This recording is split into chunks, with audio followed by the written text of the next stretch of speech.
Buenas tardes, alumnos. Buenas tardes.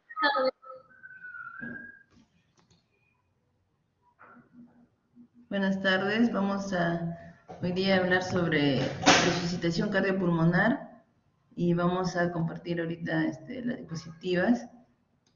Un ratito. Ya me conocen, soy la doctora Mireya Gutiérrez. Estoy reemplazando ahora al doctor Juan Zulca. Y bueno, la charla de resucitación cardiopulmonar.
Un ratito que está subiendo el archivo. De paso que damos tiempo a sus compañeros que se vayan uniendo a la reunión.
Vamos a hablar entonces sobre resucitación cardiopulmonar en el contexto del paro cardiorrespiratorio.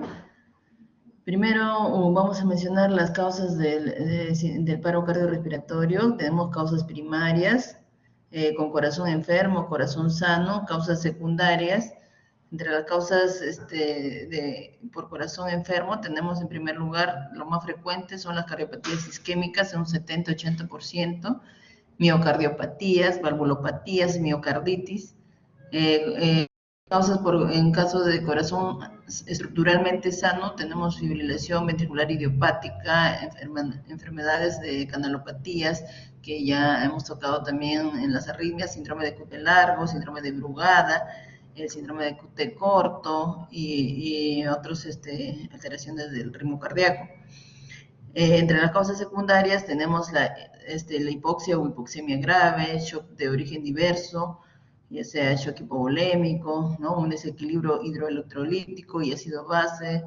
Tener cuidado en pacientes renales que pueden hacer también por un trastorno de hiperpotasemia, entonces hay que tener cuidado en pacientes crónicos renales. Daño cerebral agudo por un DCB isquémico, ya son las principales causas secundarias. Otras causas del paro cardiorrespiratorio, tenemos sobredosis por drogas, como habíamos mencionado, sangrado excesivo, un ataque cardíaco, ritmo cardíaco anormal, como mencionamos, causas de infección o sepsis generalizada, lesiones y accidentes y ahogamiento. Entonces, Para definir la parada cardiorrespiratorio viene a ser el cese brusco e inesperado de la respiración y circulación espontáneas de forma potencialmente reversibles. Es decir, que estamos todavía o estamos en un tiempo adecuado para poder hacer la resucitación cardiopulmonar. Es totalmente reversible.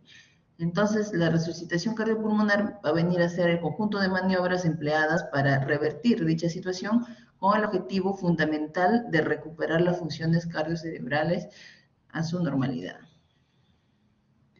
Entonces, el soporte vital básico se estableció, se creó un consenso de las guías para realizar tanto la prevención del paro cardiorrespiratorio, las maniobras de resucitación cardiopulmonar y la desfibrilación eléctrica precoz. Entonces, en cuanto a la prevención del paro cardiorrespiratorio, básicamente es el reconocimiento, la alerta a los servicios de emergencia, intervención precoz y educación a la población.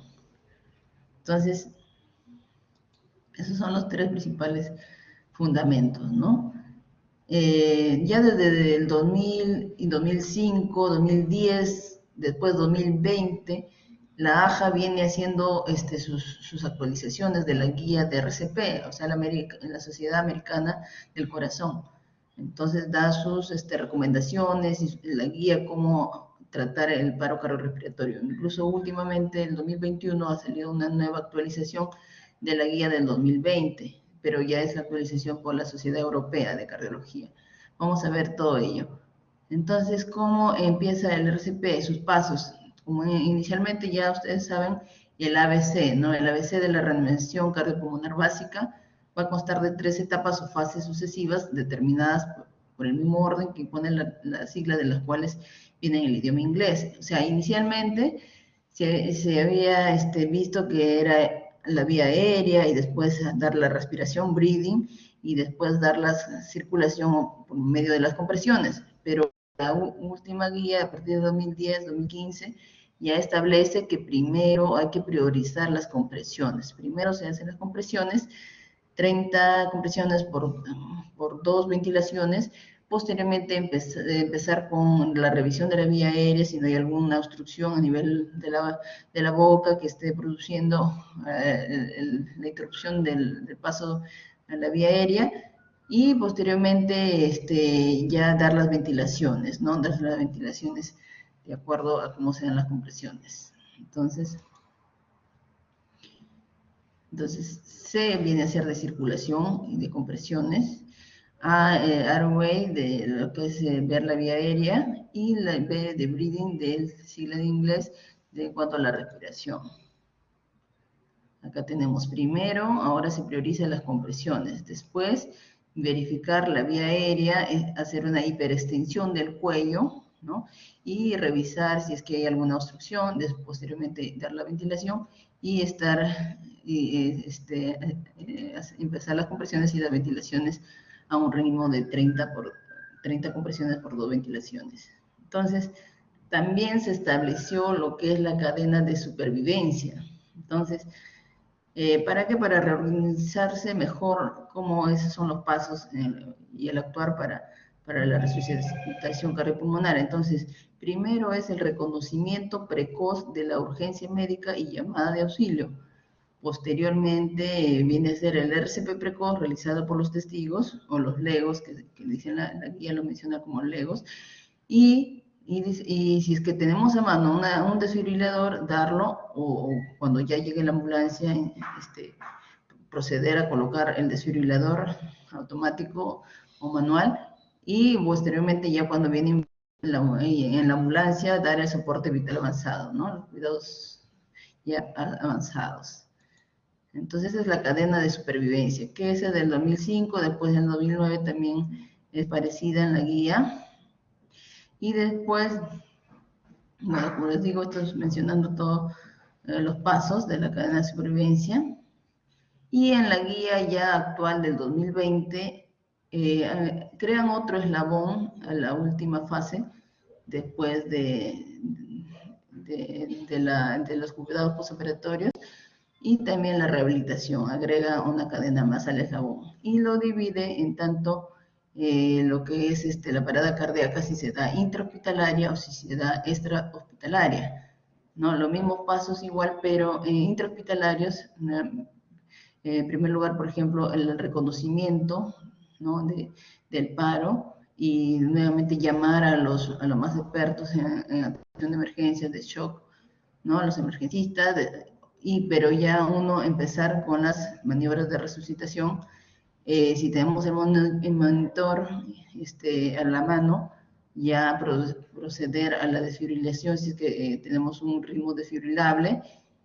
Y bueno, después, posteriormente, si ya recuperamos al paciente, los cuidados posparo cardíaco y los estudios y para la recuperación, ¿no? del paciente. Igualmente los pasos en el paro cardíaco extrahospitalario, igualmente como habíamos mencionado, y se agrega esta cadena de lo que es la recuperación. Entonces, ¿cómo hacemos el masaje cardíaco?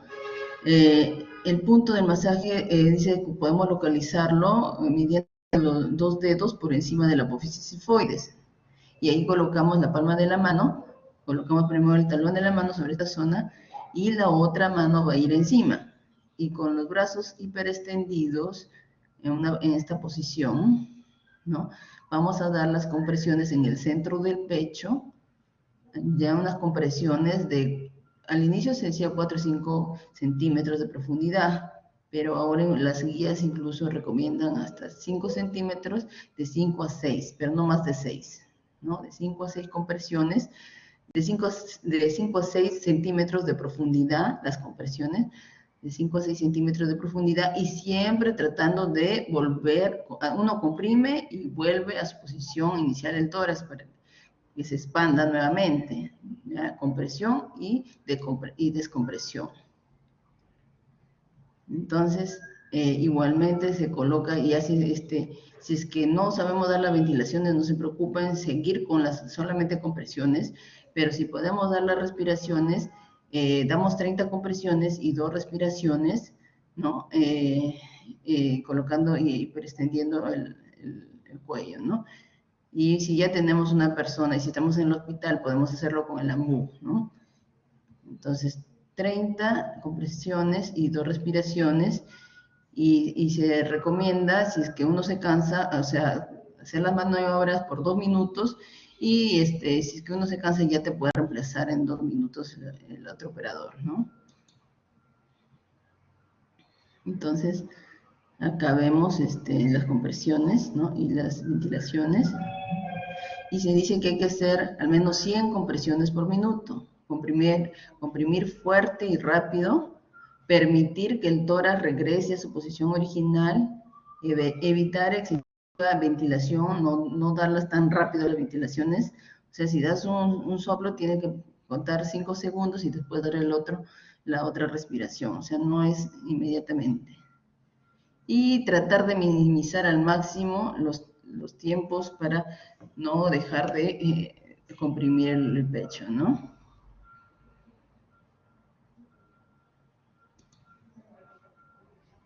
Acá está. Colocamos la mano acá, la otra mano sobre la otra mano y hacemos las compresiones rígidas, ¿no? Compresión y relajación. Entonces, las 2 ventilaciones de rescate dicen no más de 5 segundos en total. Abrir la vía aérea, la maniobra frente-mentón, ¿no? Pinzar la nariz y después permita que la boca se abra, pero mantenga mentón elevado. Inspire y coloque sus labios alrededor de la boca, insuflar el aire, observar el pecho que se eleva durante 1 segundo y dar una respiración de rescate efectivo, ¿no? Manteniendo la maniobra frente-mentón, observar el pecho que desciende conforme el aire sale, ¿no? Es decir, hay que verificar que los pulmones se están llenando del aire que estamos dando, ¿no? Entonces, la guía de RCP básica del 2010, a comparación del 2005, Ahí empezó el cambio que les mencioné, que se ha cambiado la secuencia recomendada para un reanimador único para que inicie las compresiones torácicas antes de dar la ventilación de rescate. El reanimador debe empezar la resucitación cardiopulmonar con 30 compresiones en vez de 2 ventilaciones, para reducir el retraso hasta la primera compresión. La frecuencia de compresión debe ser de al menos 100 latidos por minuto, ¿no? Y ha cambiado también la profundidad, como les mencioné, de las compresiones para adultos, pasando de 4 a 5 centímetros a 2 pulgadas, o sea, 5 centímetros como mínimo, y no más de 6 centímetros. Y después de la guía del 2020, también hay una nueva actualización en este año, donde también ponen una guía, pero esta es de la Sociedad Europea de Cardiología, donde hacen un algoritmo en cuanto al soporte vital básico. Por ejemplo, si nosotros encontramos inconsciente a una persona con respiración ausente o anormal, lo primero que debemos hacer antes de dar las compresiones, incluso hay que llamar al servicio de emergencias para que ya vaya viniendo la ambulancia. No, en el caso de Perú, podemos llamar al 106, que es el SAMU del MINSA, o podemos llamar al 117, que es de salud, o también a la policía, o a los bomberos, que es el número de 115, ¿no? Después, ya iniciamos con las 30 compresiones torácicas, y después damos las 2 ventilaciones de rescate, o sea, continuamos con 30 compresiones con 2 respiraciones, y en cuanto llegue ya el desfibrilador eléctrico, enciéndalo, dice, y siga sus instrucciones. O sea, si es un desfibrilador automático, ya nos va a decir si el paciente está en un ritmo desfibrilable, o si está en asistolia. No damos ninguna descarga, simplemente seguimos con las compresiones. Ya, eso es muy importante. Y si tenemos el manual, hay que evidenciar en el monitor. Si estamos en un FB o taquicardia ventricular y se desfibrila, y si estamos en asistolia, entonces no, y continuamos con las compresiones. Entonces, también en la actualización de la guía europea, también menciona sobre que tenemos que tener la seguridad también el entorno del paciente, de la persona que va a dar el auxilio. Tiene primero que hay que ver también la seguridad de la persona que está dando la reanimación, ¿no? Tiene que estar en un entorno seguro. Los reanimadores, luego dice, deben iniciar la RCP en caso de presunta parada cardíaca sin temer lesionar a las víctimas que no estuviesen en parada cardíaca. Entonces, los reanimadores legos, o sea, se refiere a cualquier persona que pueda ayudar, ¿no? Puede realizar con seguridad las compresiones torácicas y utilizar un desfibrilador, ¿no? Ya que el riesgo de infección durante las compresiones y de daño por descarga accidental durante el uso del mismo es muy bajo. También recomienda, ahora con el tema del COVID, dice, para recomendaciones sobre infección por COVID, hicieron recomendaciones, y es que ante el paciente con COVID-19 o sospecha, para personal lego, lo que hay que hacer es colocar mascarilla quirúrgica o un trapo sobre la boca del paciente y realizar las compresiones torácicas continuas. Entonces, para cuidarlos, ¿no? Y bueno, también menciona en la actualización de la guía de 2021 en cuanto al manejo por obstrucción de las vías respiratorias por cuerpo extraño o base. Y menciona, por ejemplo, que en pacientes con obstrucción leve, o sea, atragantamiento, que puede hablar o toser, la indicación es animarlo a toser, no empezar directamente con los golpes o las maniobras de Helmich. Es animarlo a toser cuando hay una obstrucción leve. Y el paciente, cuando tiene obstrucción grave y no puede hablar, ni toser, ni emitir sonidos, ahí sí empezamos con dar 5 golpes en la espalda, alternando con 5 compresiones abdominales, lo que se conoce comúnmente como la maniobra de Helmich. Entonces seguir alternando estas 2 maniobras hasta que se resuelva la obstrucción o el paciente quede inconsciente y caiga al suelo. Sí, entonces es momento de iniciar inmediatamente la RCP, ¿no? Explicada anteriormente. Entonces, ¿hasta cuándo dar la RCP? Hasta que llegue y reemplace ayuda profesional, ¿no? En el caso de que la víctima ya comience a despertar o ya uno se acaba exhausto, ¿no? Si hay más de un reanimador, reemplazar la ejecución de la resucitación cada 2 minutos evita la fatiga y minimizar interrupciones, las compresiones torácicas durante el relevo, tratarlo de hacerlo inmediatamente. Y cuando parar y reevaluar la víctima solo si comienza a despertarse, si se mueve, abre los ojos o respira normalmente. Ese es en RCP básico. Ahora, en RCP avanzado, la RCP avanzada, es necesario que se haya dado una RCP básica correcta para que podamos seguir con una RCP avanzada también eficaz, ¿no? El personal es más calificado y entrenado. Y bueno, como ya acá vamos a ver que se empieza ya con las invasiones, colocación y mantenimiento de la vía endovenosa, ya se da la intubación precoz, ¿no? Y ver si es que está el paciente en FB o TB y proceder a desfibrilar, ¿no?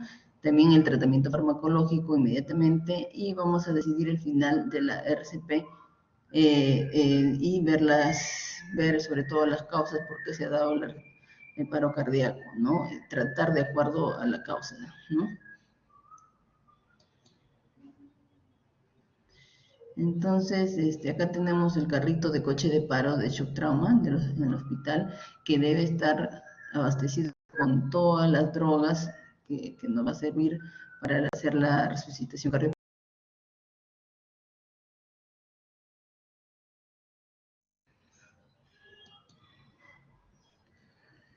Acá tenemos el algoritmo de paro cardíaco de la guía del AJA del 2020, donde nos indica cómo vamos a empezar, ¿no? Si al inicio ya si encontramos al paciente, iniciamos la resucitación cardiopulmonar, inmediatamente hay que administrar oxígeno, conectar el monitor, el desfibrilador al paciente.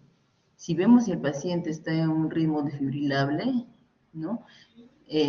Vamos a proceder a la descarga, dependiendo si es FB o taquicardia ventricular, y si no está en asistolia, inmediatamente también recomienda que otra persona esté dándole la adrenalina mientras inmediatamente nosotros empezamos con las compresiones, ¿no? 2 minutos de compresiones torácicas, ¿no? Mientras tanto ya la enfermera nos va ayudando con el acceso endovenoso, administrando la adrenalina, cuanto más antes posible mejor, recomienda la guía, cada 3 a 5 minutos, considerar también la posibilidad de usar un dispositivo para manejo avanzado de la vía aérea, o sea, ya podemos intentar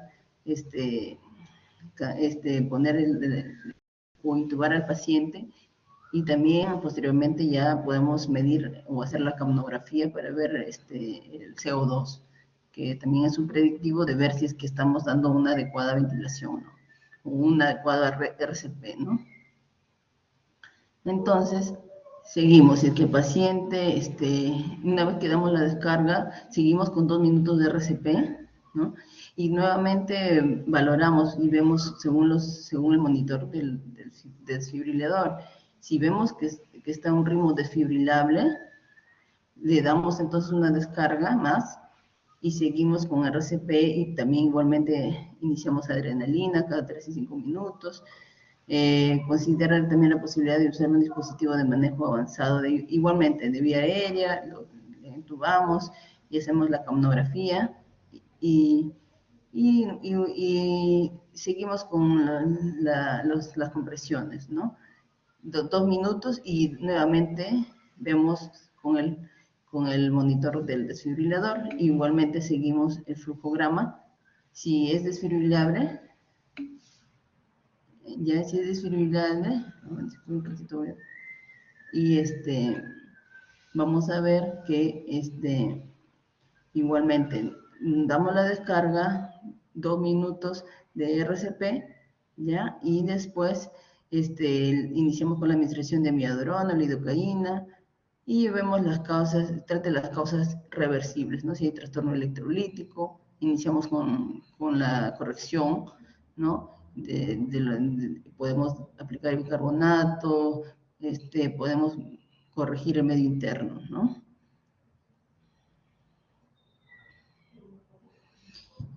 Ya, entonces, y si el ritmo, igualmente, ¿no? Vamos haciendo las RSP, vamos viendo con el desfibrilador cómo está el monitor, si es un ritmo desfibrilable o no, igualmente, ¿no?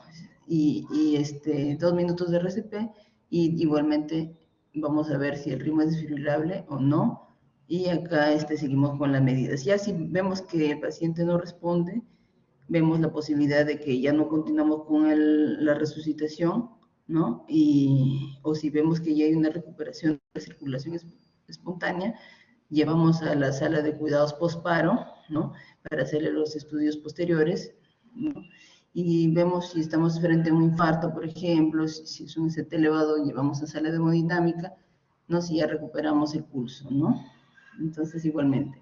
Pero si no se recupera, si hay a un ritmo desfibrilable, igualmente podemos volver al número 7, a seguir desfibrilando, pero tenemos que evaluar cuándo seguimos y cuándo no. Entonces, acá la fibrilación tenemos que, en cuanto si vemos que el paciente igualmente está en fibrilación ventricular o taquicardia ventricular, vamos a ver si existe ritmo, si hay FB o taquicardia ventricular persistente. Si persiste, vamos a seguir desfibrilando, o si hay un reinicio de la circulación espontánea, ya el paciente recuperado, o si siguen asistole y seguimos con los masajes cardíacos, ¿no? Acá tenemos en cuanto al soporte, lo último de la actualización del 2021, ya nos hace un flujograma un poco más amigable, ya igualmente, ¿no? Vemos si el paciente no responde y no respira, hacemos las compresiones 30×2, ¿no? Y evaluamos el ritmo. Si hay retorno a la circulación, muy bien, o si está en asistolia o si está desfibrilable, y hacemos lo mismo del flujograma anterior, ¿no? Ya, igualmente acá vemos que en el soporte vital avanzado en el hospital tiene que haber un líder, y es todo un equipo multidisciplinario que va a atender al paciente.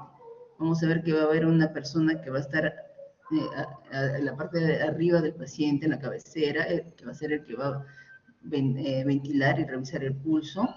Vamos a ver la otra persona que está acá tomándole la presión. Hay otro que se encarga de las compresiones. Hay otra persona que está acá para desfibrilar al paciente. Y la enfermera que nos va a colocar las drogas, ¿no? Entonces, y el director, el que nos va a dirigir qué hacer, y el que toma las notas, ¿no?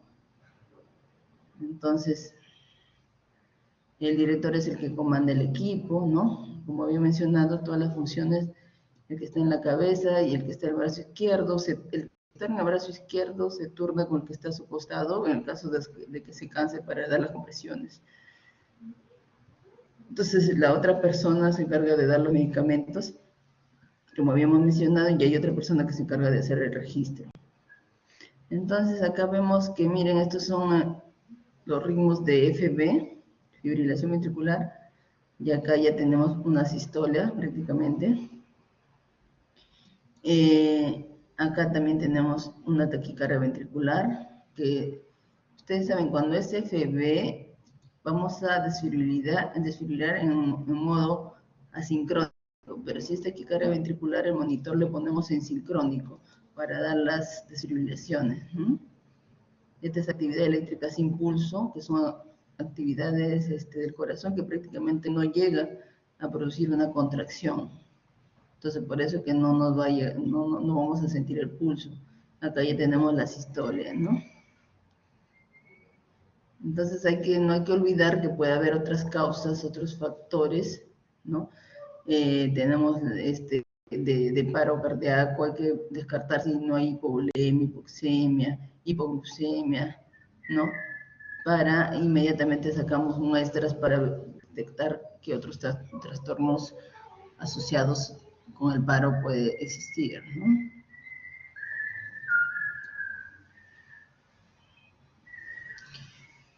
Esta es la técnica de cómo colocar el desfibrilador. Hay que conocer el equipo, hay que colocar primero los electrodos, colocar el gel en las palas, no se olviden de colocar siempre gel porque si no vamos a hacer unas quemaduras al paciente en el pecho. Ajustar la carga con esta manejilla, ajustamos la carga de cuánto le queremos dar al paciente. Empezamos con 120 joules y después podemos ir subiendo. Si el monitor es bifásico, ¿no? Ajustar la carga, colocar las palas, cargar, y una vez que decimos ya está cargado, todos separados, entonces la persona responde sí, estoy separado, inmediatamente hacemos la descarga, ¿no? Esta es la colocación de las paletas, ¿no? Entonces, FB y taquicardia ventricular sin pulso, empezamos con 200 joules. Primero la guía menciona 120, después puedes subir a 200 y después puedes subir incluso a 360 joules. Pero en bifásico puedes dar hasta 200 joules, porque equivale a más o menos a lo que es un equipo monofásico a 360 joules. Si no se conoce el equipo, dice coloque el máximo de energía. Entonces, las palas se colocan acá en la parte del pecho, en la parte del pectoral derecha, la primera pala, y la otra en la parte inferior, un poco lateralizado, lado izquierdo. Entonces, para que los impulsos eléctricos vengan de acá para allá, ¿no? Puede producirse la descarga. Entonces, se produce una descarga, se ve si es que el paciente sale, y si no sale, seguir haciendo el RCP y empezar con las drogas, ¿no? Desfibrilar, y después dar el fármaco. Entonces, y nuevamente vemos el monitor, si sigue en FB o TB, podemos dar el choque y administramos otra vez el fármaco. Entonces, la conducta es continuar las maniobras, intubar, colocar la vía venosa, valorar el uso de bicarbonatos, porque posiblemente el paciente pueda estar en una acidosis metabólica. La guía del 2020 también menciona que ya si tenemos una recuperación, ¿no?, del paciente, ya se puede manejar mejor, regular los patrones de la vía aérea, ¿no? Y ya vemos los patrones hemodinámicos como está el paciente, regulamos la ventilación mecánica, reevaluamos, tomamos un nuevo electrocardiograma, ¿no? Y podemos hacer otras evaluaciones, ¿no? O paro cardíaco, ver cómo está el cerebro, hacerle un electroencefalograma, ¿no? Hacer otras evaluaciones, tomar una tomografía cerebral y todo ello. Lo último también en la guía de 2020 habla sobre el abordaje en la paciente gestante, y lo que llama la atención acá, bueno, es de igualmente, ¿no?, las maniobras en la gestante, pero ver si es que la gestante ya no responde, si ya seguimos con la resucitación, pero en la paciente vemos que no va bien, entonces tenemos que preparar también para hacer una cesárea perimortem, ¿no? Y preocuparnos para ver cómo llevarla a la paciente a un centro especializado para hacerle la cesárea, ¿no? Y recuperar al bebé. Entonces, en la última actualización, hay unos puntos claves también en el cuanto al soporte vital avanzado en el adulto, de las mejoras o las recomendaciones que hace. Refiere sobre la prioridad con las compresiones torácicas, que deben ser de alta calidad, con mínimas interrupciones, la desfibrilación debe ser precoz y el tratamiento de las causas reversibles, ¿no? Los pacientes con parada cardíaca, tanto intrahospitalaria como extrahospitalaria, a menudo presentan signos premonitorios, o sea, refieren de que debemos estar atentos a estos signos premonitorios para poder evitar llegar al paro, ¿no? Utilice técnicas de la vía aérea básica o avanzado. Dice, solo los reanimadores con una elevada tasa de éxito deben intentar la intubación traqueal. Pero si uno no sabe o no tiene mucha experiencia para la intubación, recomiendan que no hacerla, más bien seguir con las ventilaciones normal o con el ambú, ¿no? O con las ventilaciones con tubo de mayo y el ambú. Administra adrenalina precozmente para la parada cardíaca no desfibrilable, ¿no? También recomiendan.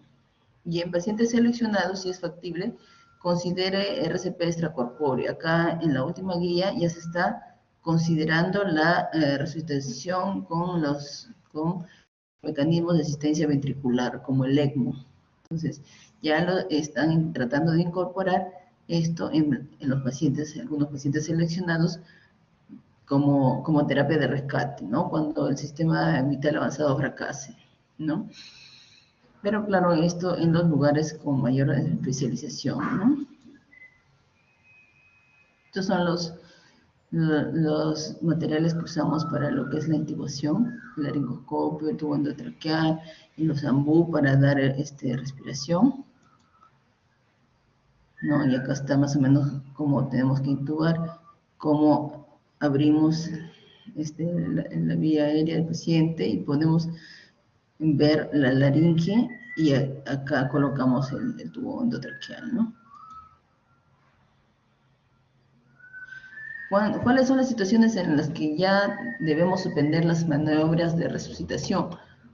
Cuando hay un falso diagnóstico de paro cardiorrespiratorio, cuando se produce fatiga extrema del reanimador, sin esperanza de ayuda o colaboración inmediata, de acuerdo al tipo de arritmia en el monitor, si ya vemos que es una taquicardia de QRS angosto y que podemos tratar con fármacos, entonces ya inmediatamente dejamos de dar las maniobras.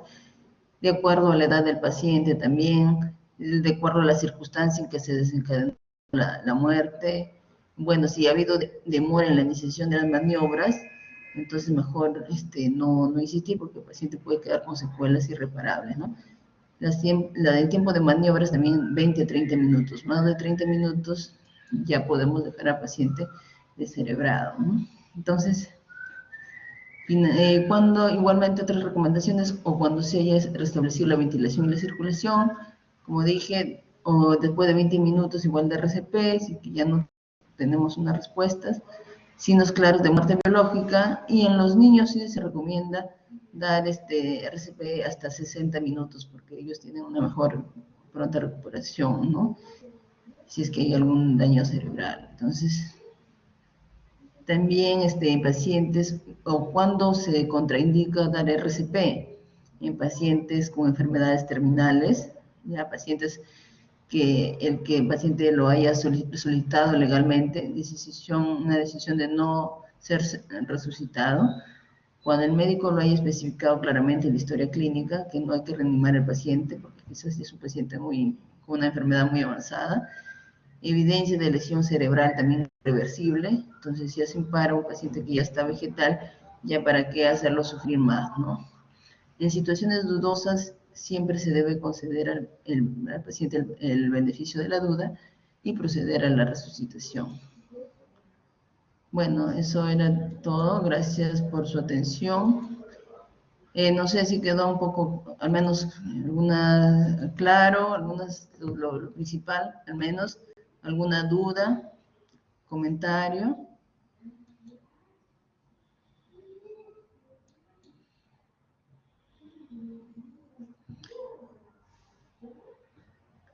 ¿Alguna duda? ¿Todo bien?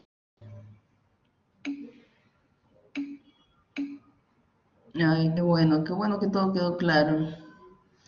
Espero que ya estén preparadas para el examen de mañana. También por ahí les he puesto unas preguntitas. ¿Ya? Pero fáciles, no hay problema. Entonces, hay que revisar las guías, las actualizaciones, ¿no? Y siempre estar actualizándonos, ¿no? En todo lo que es sobre todo el manejo de RCP.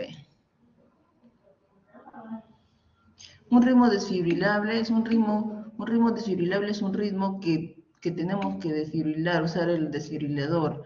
O sea, si vemos el paciente está en fibrilación ventricular o taquicardia ventricular, esos son los ritmos desfibrilables.